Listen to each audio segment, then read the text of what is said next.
Hare Krishna, I am Sunita Sunil with you in 2 Minute Mahabharata stories. Today let us see chapter 2, verse 31 of Bhagavad Gita. Swadharmamapi chavekshya na vikampitumarhasi dharmyadiyuddha shreyonyat kshatriyasya na vidyate. Let us repeat. स्वधर्ममपि चावेक्ष्य न विकम्पितुमर्हसि धर्म्यादियुद्धाश्रेयोऽन्यत् क्षत्रियस्य न विद्यते. The translation is, Krishna says to Arjuna, being as a Kshatriya, it is his duty to fight and not to waver.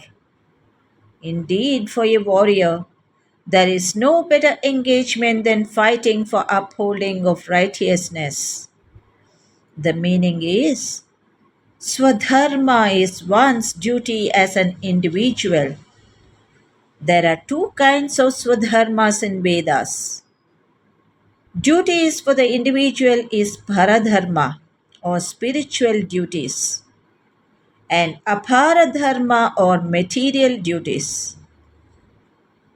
So, considering oneself to be the soul, the prescribed duty is to love and serve God with devotion. This is called Paradharma. Vast majority of people does not possess this spiritual perspective. The Vedas also prescribe duties for those who see themselves as the body. These duties are defined according to one's ashram, that is, station in life, and varna is occupation. They are called aparadharma or mundane duties. This distinction between spiritual duties and material duties need to be kept in mind while understanding the Bhagavad Gita and the Veda philosophy at large. By occupation, Arjuna was a warrior, and so his occupational duty as a warrior was to fight for the protection of righteousness. Sri Krishna is calling this as Swadharma or prescribed duty at the bodily level. Thank you. Have a good day to all of you. ಹರೆಯೇ Shrikrishna. ಶ್ರೀಮದ್ ಭಗವದ್ಗೀತೆ ಅಧ್ಯಾಯ 2 ಶ್ಲೋಕ 31. ಸ್ವಧರ್ಮಮಪಿ ಚಾವೇಕ್ಷ್ಯ ನ ವಿಕಂಪಿತುಮರ್ಹಸಿ ಧರ್ಮ್ಯಾದ್ಯಯುದ್ಧಾತ್ ಶ್ರೇಯೋನ್ಯತ್ ಕ್ಷತ್ರಿಯಸ್ಯ ನ ವಿದ್ಯತೆ.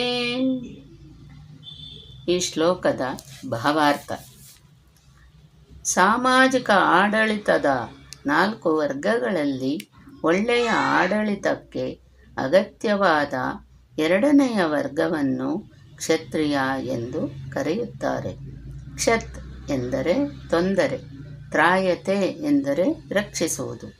ಆದುದರಿಂದ ತೊಂದರೆಯಿಂದ ರಕ್ಷಿಸುವವನು ಕ್ಷತ್ರಿಯ. ಕ್ಷತ್ರಿಯರಿಗೆ ಕಾಡಿನಲ್ಲಿ ಕೊಲ್ಲಲು ಶಿಕ್ಷಣ ಕೊಡುತ್ತಿದ್ದರು. ಕ್ಷತ್ರಿಯನು ಕಾಡಿಗೆ ಹೋಗಿ ಹುಲಿಗೆ ಎದುರೆದುರಿಗೆ ಸವಾಲು ಹಾಕಿ ಕತ್ತಿ ಹಿಡಿದು ಹೋರಾಡುತ್ತಿದ್ದ. ಹುಲಿಯು ಸತ್ತಾಗ ಅದಕ್ಕೆ ರಾಜಯೋಗ್ಯ ಅಂತ್ಯ ಸಂಸ್ಕಾರವನ್ನು ಮಾಡುತ್ತಿದ್ದರು. ಈ ಪದ್ಧತಿಯನ್ನು ಜಯಪುರದ ರಾಜರು ಇಂದಿಗೂ ಅನುಸರಿಸುತ್ತಾರೆ. ಕ್ಷತ್ರಿಯರಿಗೆ ಸವಾಲೊಡ್ಡಿ ಕೊಲ್ಲುವುದರಲ್ಲಿ ಶಿಕ್ಷಣ ಕೊಡಲಾಗುತ್ತದೆ, ಏಕೆಂದರೆ ಧಾರ್ಮಿಕ ಹಿಂಸೆಯು ಹಲವೊಮ್ಮೆ ಅಗತ್ಯವಾಗುತ್ತದೆ. ಆದುದರಿಂದ ಕ್ಷತ್ರಿಯರು ನೇರವಾಗಿ ಸನ್ಯಾಸಾಶ್ರಮವನ್ನು ಸ್ವೀಕರಿಸುವಂತೆ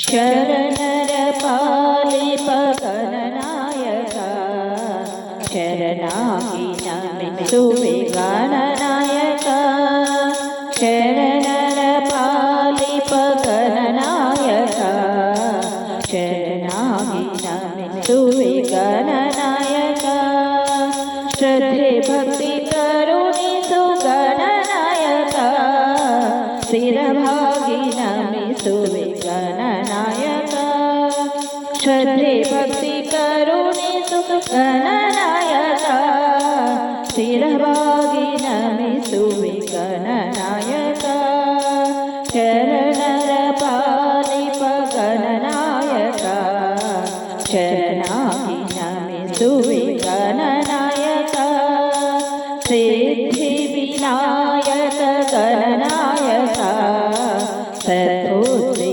ಕರುಣಿಸು ಗಣನಾಯಕ ಸಿದ್ಧಿ ವಿನಾಯಕ ಗಣನಾಯಕ ಸದ್ಬುದ್ಧಿ ಕರುಣಿಸು ಗಣನಾಯಕ ಶಿವಕುಮಾರ ಶ್ರೀ ಗಣನಾಯಕ ಬುದ್ಧಿ ಪ್ರದಾಯಕ ಗಣನಾಯಕ ಶಿವಕುಮಾರ ಶ್ರೀ ಗಣನಾಯಕ ಬುದ್ಧಿ ಪ್ರದಾಯಕ ಗಣನಾಯಕ ಶರಣರ ಪಾಲಿಪ ಗಣನಾಯಕ ಶರಣಾಗಿ ನಮಿಸುವೆ ಗಣನಾಯಕ ಶರಣು ಶರಣು ಶ್ರೀ ಗಣನಾಯಕ ಶಾರದಾ ವಂದಿತನೇ ಶರಣು ಶರಣು ಶ್ರೀ